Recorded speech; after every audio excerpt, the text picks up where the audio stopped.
Welcome to the session in the memory hierarchy. At the end of this session, students will be able to understand the different types of memory so that a computer behaves as it has a single, large, fast memory and a range of memory types that operates in a highly coordinated fashion. The memory hierarchy here in this particular slide, the memory structure is available. Memory in a conventional digital computer is organized in a hierarchy.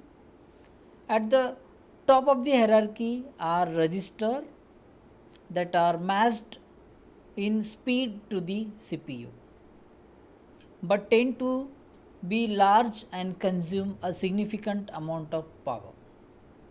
There are normally only a small number of registers in a processor, on the order of a few hundred or less. At the bottom of the hierarchy are secondary and offline storage memories such as hard magnetic disk and magnetic tapes, in which the cost per stored bit is small in terms of money and electrical power, but the access time is very long when compared with registers. Between the register and secondary storage are number of other forms of memory that bridges the gap between the two. As we move up through the hierarchy, greater performance is realized at a greater cost. So here table shows some of the properties of the components of memory hierarchy in the late 1990s. Notice that typical cost arrived at by multiplying cost per MB into typical amount used. That is approximately the same for each member of the hierarchy. So one thing we can notice also that access time vary by approximately factor of 10 except for disk, which have access time 1 lakh times slower than main memory. So this large mismatch has an important influence on how the operating system handles the movement of blocks of data between disk and main memory. Now we are moving for cache of memory. So in this particular cache memory, when a program executes on a computer, most of the memory references are made to a small number of locations. Typically 90% of the execution time of a program is spent in just 10% of the code, and the property is known as the locality principle, right? So when a program references a memory location, it is likely to reference that same memory location again soon, which is known as temporal locality. Similarly, there is a spatial locality in which memory location that is never a recently referenced location is more likely to be referenced than a memory location that is further away. Memory access is generally slow when compared with the speed of the central processing unit, and so the memory poses a significant bottleneck in computer performance, since most memory references come from a small set of location, and the locality principle can be exploited in order to improve performance. A small but fast cache memory in which the contents of the most commonly accessed locations are maintained can be placed between the main memory and the CPU. So typical situation, you can check it out through this particular figure. A simple computer without a cache memory is shown in the left side of the figure. This cache less computer contains a CPU that has a clock speed of 400 megahertz, but communicates over a 66 megahertz bus to a main memory. that supports a lower clock speed of 10 megahertz. A few bus cycles are normally needed to synchronize CPU with the bus.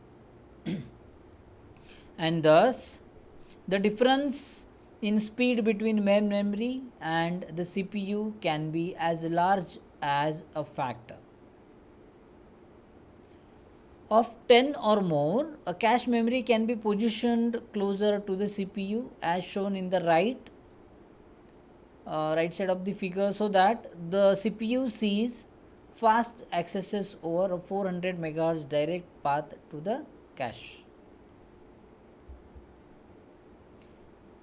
An associative mapping scheme for a cache memory.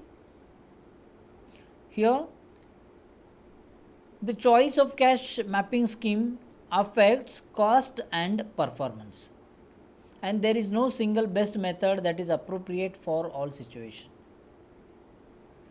So, in this section, an associative mapping scheme is studied in this particular figure, and figure shows an associative mapping scheme for 232 words memory space that is divided into 2 to the power 27 blocks of 2 to the power 5, that is 32 words per block.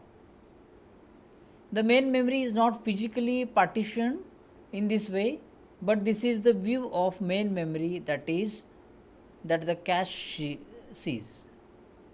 And cache blocks or cache lines, as they are also known, typically ranges in size from 8 to 64 bytes. So, which of the following is lowest in memory hierarchy? You have 4 options: cache, secondary, RAM, register. Please think on the question. Your answer is most modern computer system uses secondary memory or solid state storage as the lowest level in the memory hierarchy. Okay. So, in an associative mapped cache, each main memory blocks can be mapped to any slot. So, here we are discussing regarding user visible registers, and the mapping from main memory blocks to cache slot is performed by partitioning an address into fields for the tag and the word. So, here in the figure, we consider how an access to a memory location is mapped to the cache. The leftmost 27 bits of the address from the tag field and the remaining 5 bits from the word field as shown here.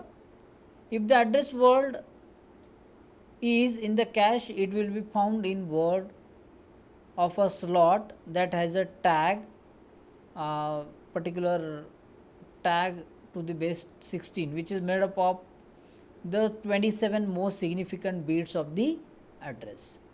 If the addressed word is not in the cache, then the block corresponding to the tag field will be brought into the available slot in the cache from the main memory. Okay. And the memory reference that caused the cache miss will then be satisfied from the cache. Replacement policies. When new block needs to be placed in an associative mapped cache, an available slot must be identified. If there are unused slots, such as when a program begins execution, then the plus slot with a valid bit of 0 can simply be used. When all of the valid bits for all cache slots are 1, then one of the active slot must be freed for the new block 1. And for this we have 4 replacement policies, and they are list recently used, first in first out, list frequently used, and random. And a 5th policy that is used for analysis purpose, that is optimal. So, for the LRU policy, a timestamp is added to each slot, which is updated when any slot is accessed. When a slot must be freed for a new block, and the contents of the list recently used slot as identified by the age of corresponding timestamp are discarded and the new block is returned to that slot. LFU policies work similarly except that only one slot is updated at a time by incrementing a frequency counter that is attached to each slot. When a slot is needed for a new block, the list recently, or we can say the LFU, that is list frequently used slot, is freed. The FIFO policy replaces slots in a round robin fashion, once after the next in the order of their physical location in the cache. And the random replacement policy simply chooses a slot at random.